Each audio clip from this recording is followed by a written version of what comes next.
55 წელია მსოფლიო დედამიწის დღეს აღნიშნავს. ეს არის ყველაზე მასშტაბური ღონისძიება, რომელიც მსოფლიოში კლიმატის ცვლილებას ეხმიანება.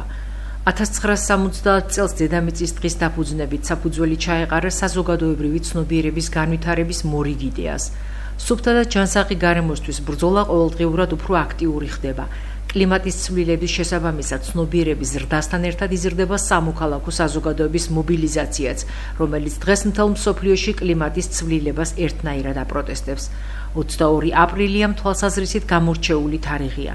ეს დღე ატარებს იდეას, რომელიც ემსახურება გლობალური, ეროვნული თუ ადგილობრივი პოლიტიკის ცვლილებას პლანეტის საკეთილდღეოდ. ერთი ხის, ერთი ყვავილის დარგვაც კი სრუნვაა ახალ სიცოცხლეზე. ეს ერთით მეტი სიმწვანე და ჯანსაღი გარემოა.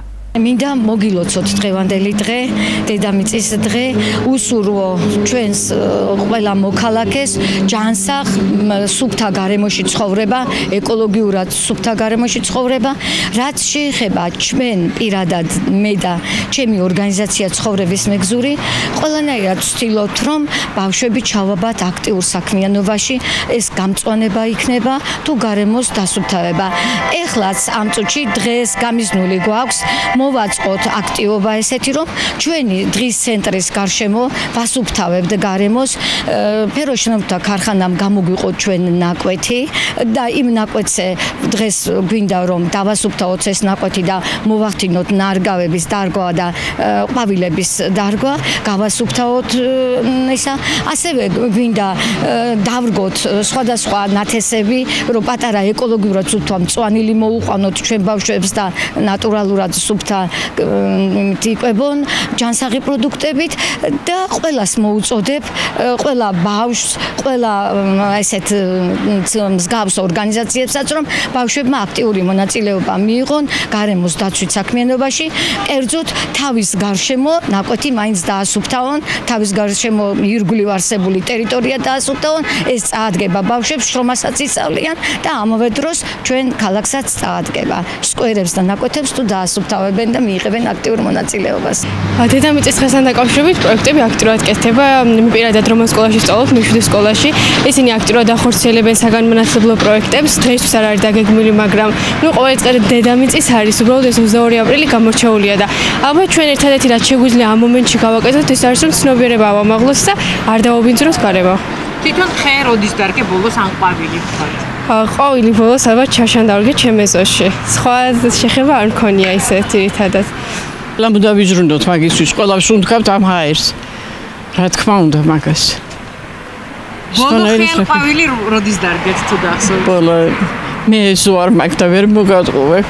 სახლის ქოთნის ყვავილები მაქვს უამრავი. ხო, და უვლი ძალიან. ეზო არ მაქვს და გარეთ არაფერი დამირგავს. Smartlar da mirgiyet, smartlar da. თებერვლის ბოლოს. იბადა. სამი ძირი და ენერგიები მინდა დავგო რა, ენერგიები ქოთნებით მომაკვეთ ამ შრომიდან და ეხლა უნდა დავგო, ამდენ ხან არ ქონდა. ასე რომ გვიყვარს ბუნებაც და ხეების დარგვაც. დედამიწის დღის მნიშვნელობაზე საუბრობს კლიმატის ცვლილებაზე მომუშავე არასამთავრობო ორგანიზაციის ხელმძღვანელიც. ხათუნა მანჯავიძე გარემოს იმ პრობლემებს ეხება, რომელიც არა მარტო ჩვენი ქვეყნისთვის არის მთავარი გამოწვევა. მისი თქმით, დედამიწის დღე შეგვახსენებს, რომ ვიზრუნოთ ჩვენს პლანეტაზე. იქნება ეს საყოფაცხოვრებო ნარჩენების გატანა თუ მეტი ხის დარგვა. ადამიანს თავისი მოქმედებით შეუძლია დადებითი გავლენა იქონიოს ამ პროცესზე. ერთი ხის დარგვასაც აქ ძალიან ნიშნავს, რამდენი ადამიანია და ყველა ადამიანმა და წელიწადში ერთი ხე დარგოს. ფოტოშორის ჩვენ მქონდა აქცია და თქვენ ძალიან კარგად გააშუქეთ მაშინ ეს აქცია 100 ქალის 100 ხე. ჩვენ დაურიგეთ ქალებს ხეები და ძალიან ბევრმა ადამიანმა შემდეგ გადავამოწმეთ რამდენი იყო დარგული და ძალიან ბევრმა გაახარა ეს ხე და დღემდე რა ვიცი ეს ერთგვარი სტიმული იყო. ხომ შეგიძლია ძალიან ბევრი ენერგიაც არსებობს ბუნებაში. თუ ამი მოგიტანა ეს ენერგია, ისედაც შეგიძლია მოიპოვო და დარგო ერთი ხე, მეორე წელს მეორე ხე დარგო, მესამე წელს შენი შვილი ამოიყენო და შენ შვილთან ერთად დარგო და გაიხარო ამ ხის დარგვით და რა ვიცი, განსაკუთრებით მნიშვნელოვანია სად ვრგავთ ხეებს. არის ძალიან ბევრი ადგილები, სადაც ადამიანები ჭრიან ხეს და იქ აღარ ხდება განახლება.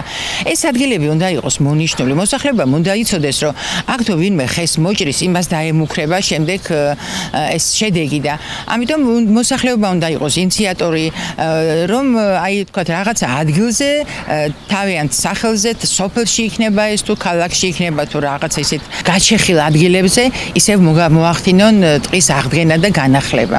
ყველაფერი მოკლედ რა ჩვენი საქმიანობა, რასაც კი ვაკეთებთ, ეს უნდა იყოს განვიხილული, თუ რა ზიანი ადგება ამით დედამიწას. აი ეს ცოტა ესე ადვილად ჟღერს ამის თქმა, მაგრამ საკმაოდ რთული შესასრულებელია, იმიტომ რომ ზოგადად ეკონომიური მდგომარეობა განსაზღვრავს ხოლმე აი ამ დაცულობის კომპონენტს, იმიტომ რომ ადამიანი რომელიც თქვა იხწვის ყოველდღე შიმშილობის პრობლემის დასაღწევად, საკვების მოპოვებისთვის ძალიან ძნელია თქო ასეთ ადამიანებთან მიიტანო ეს პრობლემა, რომ მოდი შენ ასე არ გააკეთო, ასე გააკეთო, იმიტომ რომ ამით გარემოს ზიანი მიადგება. მაგრამ თვით ჩვენ ადამიანები ვიმკით ხოლმე შემდეგ ჩვენ მიყენებულ ზიანს და ჩვენ ადამიანები ხვდებით ხოლმე ამის მსხვერპლი. დედამიწის დაცვა მომავალ თაობებზე ზრუნვას ნიშნავს. დღეს ძალიან აქტუალურია მივიღოთ უდიდესი გამოწვევა, რომლის წინაშეც კაცობრიობა აღმოჩნდა და რომელიც მთავარი იდეის გარშემო გაერთიანებისკენ მოგვიწოდებს. ბუნების გაფრთხილება, საერთო ვალდებულება და საერთო საქმეა. 2025 წლის ერთიან ეროვნულ გამოცდებზე 39,000-ზე მეტი აბიტურიენტი დარეგისტრირდა. ეროვნული ცენტრის სტატისტიკის მიხედვით, აქედან ყველაზე მეტი 19,000-მდე აპლიკანტი მესამე სავალდებულო საგნად აბარებს ისტორიას. მათემატიკა აირჩია 13,700-ზე მეტმა, გეოგრაფია 2,300-მა. სამოქალაქო განათლებაზე არჩევანი 2,600-მა აბიტურიენტმა გააკეთა, ქიმიაზე 2,100-მა.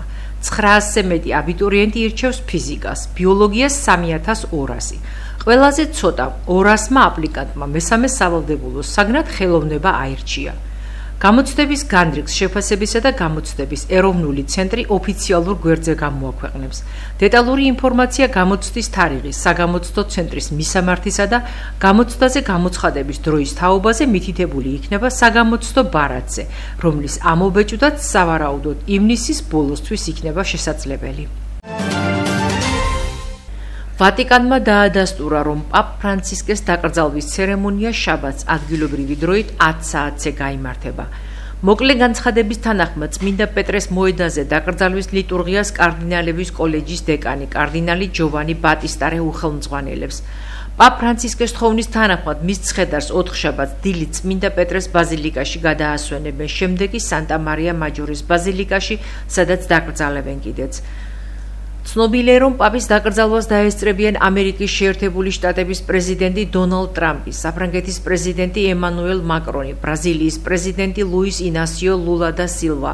დასავლური მედია წერს, რომ იმ ოფიციალური პირების სია, რომლებიც დაკრძალვას დაესწრებიან, უახლოეს დღეებში სწრაფად გაიზრდება, რადგან ქვეყნების უმეტესობა სახელმწიფოს ან მთავრობის მეთაურებს გაგზავნის პაპ ფრანცისკეს მიმართ პატივისცემის გამოსახატად.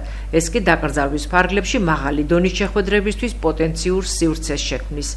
შეგახსენებთ, რომ ის პაპი 21 აპრილს დილით 88 წლის ასაკში გარდაიცვალა.